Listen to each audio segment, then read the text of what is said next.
Selamat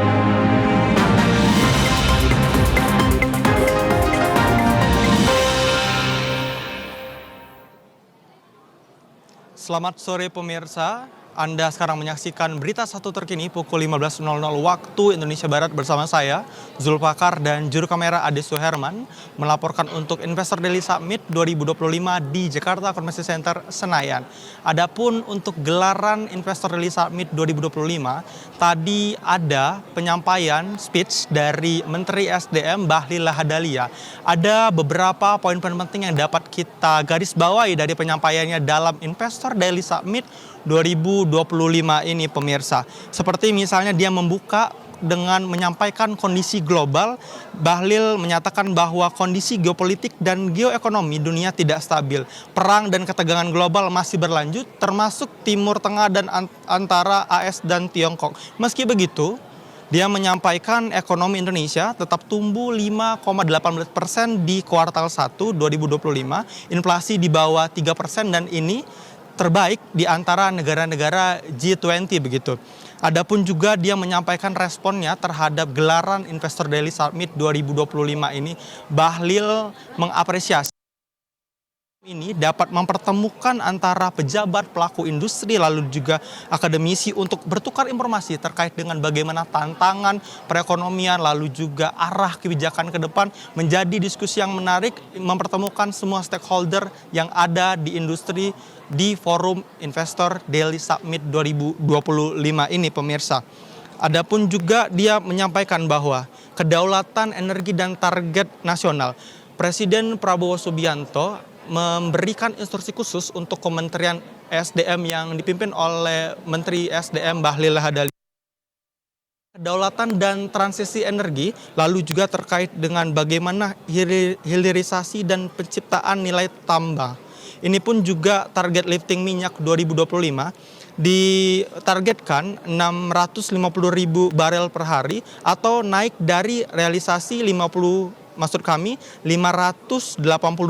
di tahun 2024. Ada hal yang menarik juga yang disampaikan oleh Menteri SDM Bahlil Lahadalia bahwa nantinya transisi energi dan biodiesel Indonesia secara bertahap meningkatkan persentase campuran biodiesel dalam bahan bakar solar dari 10% menjadi 50% untuk mencapai ketahanan energi nasional.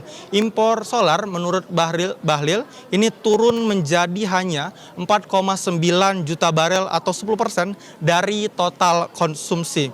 Adapun juga pemerintah sedang membangun pabrik metanol di Bojonegoro untuk mengurangi impor bahan campuran biodiesel. Hal ini dapat berpotensi menghemat devisa sebesar 40,7 miliar US dollar antara waktu 2020 hingga 2025 ini pemirsa. Dan yang paling hal yang disampaikan oleh Bahlil yang menurut kami dapat digarisbawahi adalah dia menekankan bahwa uji coba B50 memasuki tahap akhir atau uji keempat dan akan berlangsung hingga 6-8 bulan ke depan begitu. Hal ini diuji kepada seperti kapal, kereta, dan alat berat untuk memastikan performa mesin. Dan hal yang paling bisa disampaikan juga terkait dengan rencana koperasi dan UMKM ini ikut mengelola tambang. Dan dia menyampaikan bahwa PP tentang izin koperasi atau UMKM kelola tambang ini telah disahkan. Permen turunnya tuh sedang disusun begitu. Dan koperasi wajib berasal dari daerah lokasi tambang, tidak boleh dari luar daerah. Ini tujuan untuk memberikan lapangan pekerja lebih luas lagi bagi para masyarakat yang ada di daerah sendiri pemirsa. Adapun juga tadi ditanyakan terkait dengan kesiapan SDM atau masyarakat di desa sendiri untuk menyambut koperasi desa ini untuk mengelola tambang. Menurutnya koperasi ataupun SDM di desa sendiri bisa tumbuh dan sambil bekerja untuk berkolaborasi dengan berbagai pihak dan tentunya pemerintah sedang mendekatkan paralel antara pengelolaan dan peningkatan kapasitas sumber daya manusia sendiri. Terkait dengan pemerintah juga sedang menyiapkan bahwa metanori E10 atau etanol 10 untuk bensin ini juga menjadi salah satu Pemberitaan akhir-akhir ini terkait dengan energi terbarukan berbasis pertanian, dia menyampaikan bahwa pencampuran bensin dengan etanol ini merupakan hal yang lumrah dilakukan di berbagai negara. Dia mencontohkan misalnya kebijakan ini cukup meniru misalnya di Brazil sudah sampai di E27 atau di Amerika di rentan E10 sampai E85.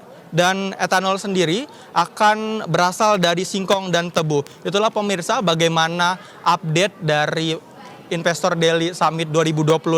Saksikan terus informasi terkini dan dapat dipantau langsung di Berita Satu bersama saya Zulfakar, juru kamera Adi Suherman untuk Investor Daily melaporkan langsung dari Jakarta Commerce Center.